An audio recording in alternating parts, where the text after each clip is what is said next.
বন্ধ করা করতে হবে, বন্ধ করা করতে হবে। নরসিংদীর রায়পুরা উপজেলা পান্থশালা খেয়াঘাট পারাপারে সরকার বলছে ৮ টাকা, নেওয়া হচ্ছে ৩০ টাকা। তার বিরুদ্ধে মানববন্ধন। বিস্তারিত থাকছে রাসেল মোল্লার প্রতিবেদনে। নরসিংদীর রায়পুরা উপজেলার পান্থশালা খেয়াঘাটটি একটি জনবহুল খেয়াঘাট। ৬টি ইউনিয়নের প্রায় ২ লক্ষ লোকের বসবাস সেখানে। প্রতিদিন কয়েক হাজার মানুষের যাতায়াত এই খেয়াঘাটে।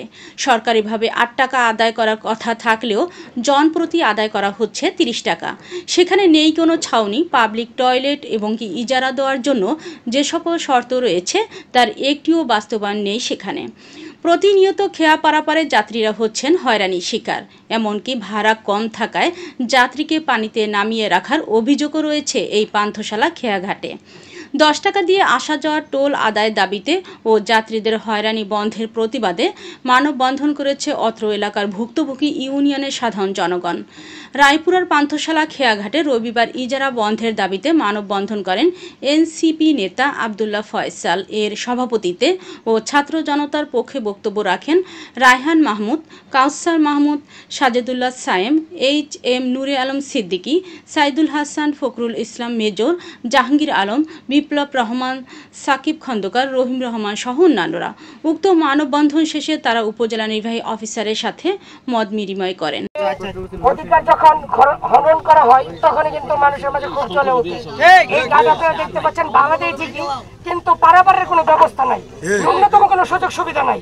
আমরা যে কথা বলতে চাই, এই চরের ২ লক্ষ মানুষের গাড়ির কাছে জিম্মি, এই জিম্মি দশা থেকে আমরা মুক্তি চাই। বলতে চাই রায়পুরার চরাঞ্চলের এই ২ লক্ষ মানুষের জীবনযাত্রার একটা অন্যতম মাধ্যম হচ্ছে যোগাযোগ ব্যবস্থা।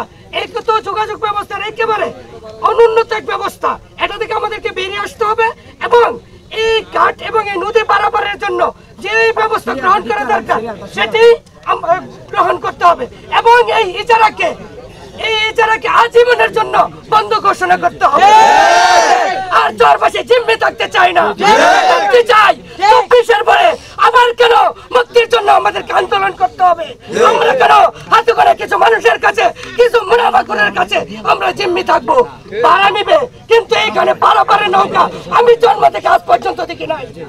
তো আমি এখানে আমার কথা শেষ করলাম। আশা